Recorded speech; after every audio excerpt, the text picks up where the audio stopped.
Well, I'm sure a lot of you are aware that the PS5 Pro was announced today. I wanted to make a video, give my thoughts on it because it was rough. I think this is going to go down in history as potentially the worst console unveiling, whether that's a brand new console or like a mid-generation console that we've ever seen. I think the backlash from this is way worse than what we saw when they initially showed, Series S's and PS5s having digital versions of consoles. This is on a whole nother level. People, I think, are just fed up, as am I, with this sort of like mid-generation console re-release. I know they've done it, with the PS4, but the PS4 was a bigger leap, right? I, for one, when I played Last Guardian, you guys know Last Guardian, one of my favorite, most look forward to games ever.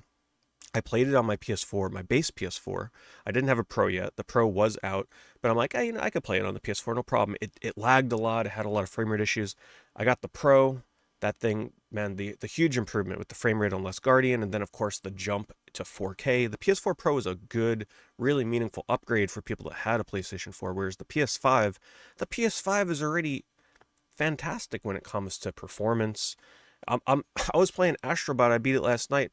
Not once did I think to myself, man, I wish those trees off in the distance, 1,000 feet away, I wish they were just slightly more clear, more fidelity to them, or, oh man, you see that billboard over there around the corner? I can read it just fine, but I wish it was just a little bit more clear for the price of $800. No, I've never once thought of those things. I didn't look at the I looked at the water in Astrobot and I'm like, this is fantastic. The ray tracing's awesome.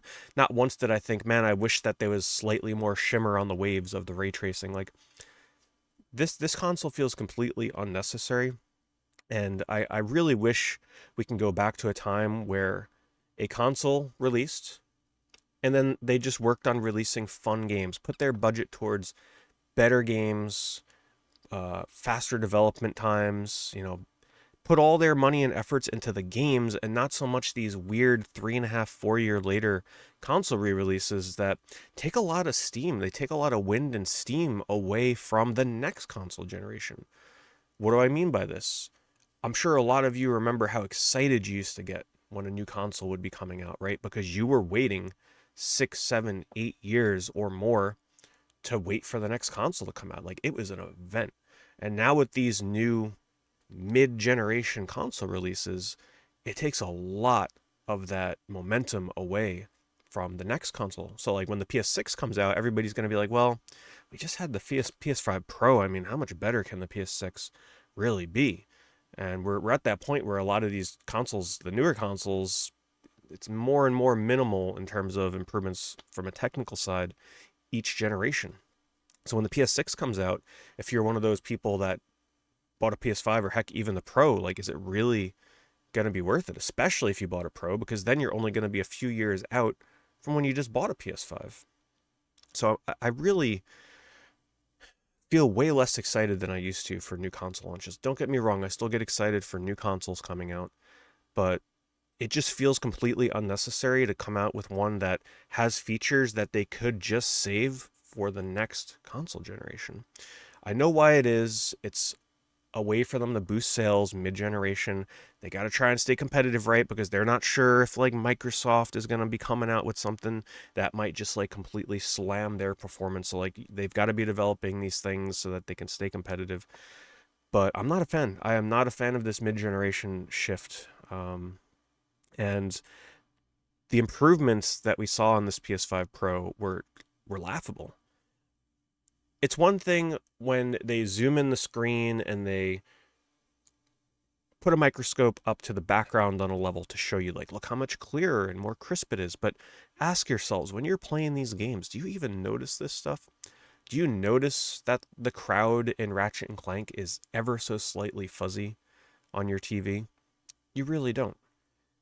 And it'll make it more apparent in a side by side super zoomed in. But when you're playing these games, it's not zoomed in. It looks great. It looks fantastic.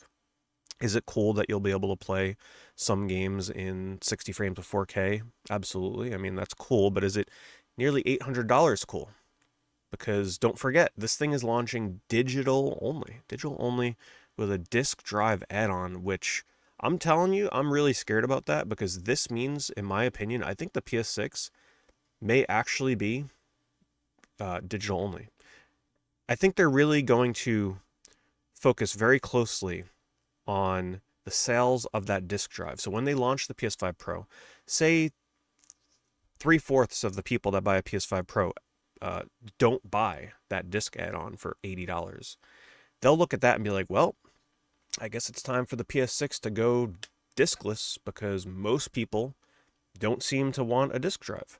So even though there's a lot of people that will want a disk drive, in their minds, it's just not going to be worth it to release a console variant that has it built in. If anything, they'll probably do what they did here with the PS5 Pro and make you buy some attachment for $100 or who knows how much it'll cost with the PS6. But I think this is a big, scary indicator that digital-only consoles are coming sooner than we thought. So just who is this console made for? Okay, if you're one of those people that was holding off on buying a PS5 because you knew the Pro was inevitable and the price is not a problem for you, you have no problem paying the 700 plus the 80 for the disk drive and maybe the stand, after tax, you're looking at like 850, 900, maybe even more depending on where you're from. Price is an issue. Okay, guess what? Congratulations, you've got the best PS5 you can buy. Not a problem, right? And that's going to be the main people that are probably buying PS5 Pros. But most of us that already have a PS5, just ask yourself, unless you're the type of person where, once again, you got to have the latest and the greatest, and price isn't an issue to you, then okay, by all means, pick it up. Don't let anybody tell you what you should or should not spend your money on. If you want to enjoy it, get the best fidelity and graphics and frame rate and performance, just know that you are playing the absolute best that you can possibly be playing. Okay, but I think the large majority of us are going to be passing on this thing. And it really makes you wonder, like, what the purpose of the PS5 Pro was in the first place. The improvements are so minor and so minor to the point where most of us are not even really going to notice unless we see a side by side. Oh, and here's another thing that I was dumbfounded when I saw this.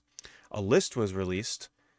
Only certain games are going to be compatible with some of the features of the PS5 Pro. So if you're not the type of person that's playing like a consolidated list of some of the bigger AAA games in the industry, like maybe you're more of a person that plays a lot of niche Japanese RPGs or like just weird little quirky games, right? Like stuff that isn't your typical standard AAA kind of experience.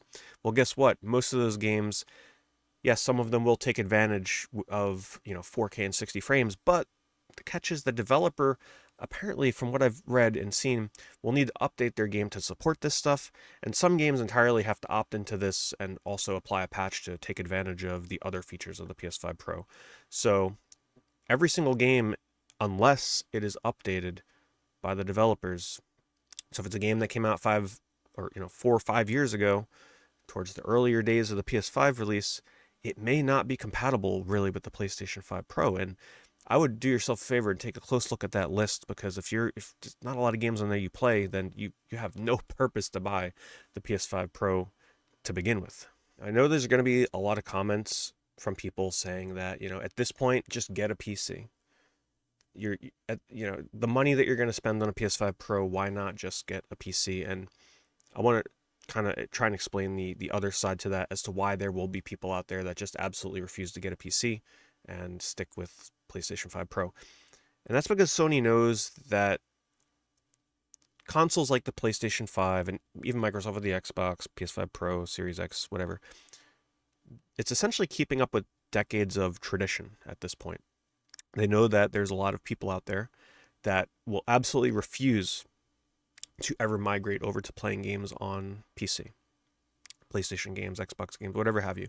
They are die-hard console gamers. They will never convert them. There's a lot of people out there like that. So they have to cater towards that audience, and that's essentially what these things are. It's consoles that put out a really good level of performance, right? Like, yes, you can get some souped up PC for, double the price, maybe a bit more, maybe a bit less, that does adequate, similar, or exceedingly better performance than a PS5. But for a lot of people out there, they don't care. They just don't care. You can show them side by side a top of the line PC running next to the PS5, and they won't want to hear it. They want a console. That's just how it is. And I don't think we've gotten to that level yet where people will jump ship from home consoles to PC gaming quite yet.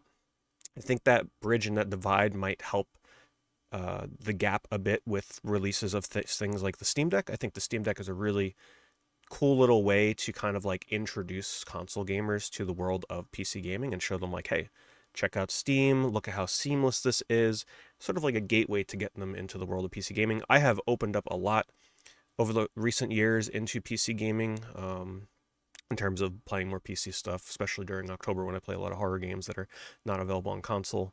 I've dabbled in the Steam Deck. Like it's, I'm seeing the path towards the PC master race, right? But I'm very neutral on everything. I respect all platforms: PC, console, the big three: Xbox, PlayStation, Nintendo. To me, at the end of the day, it's all about the games.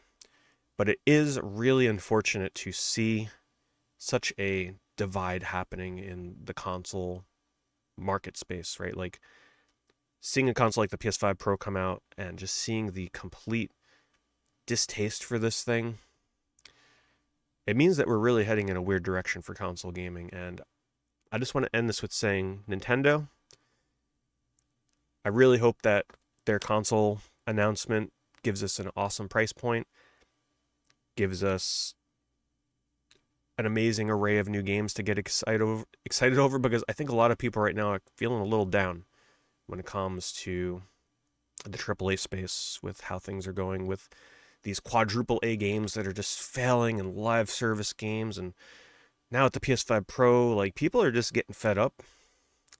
And I'm really looking forward to Nintendo's announcement for whatever the next Switch is going to be, because I really feel like this can bring a lot of optimism back into the world of console gaming. Leave it to Nintendo.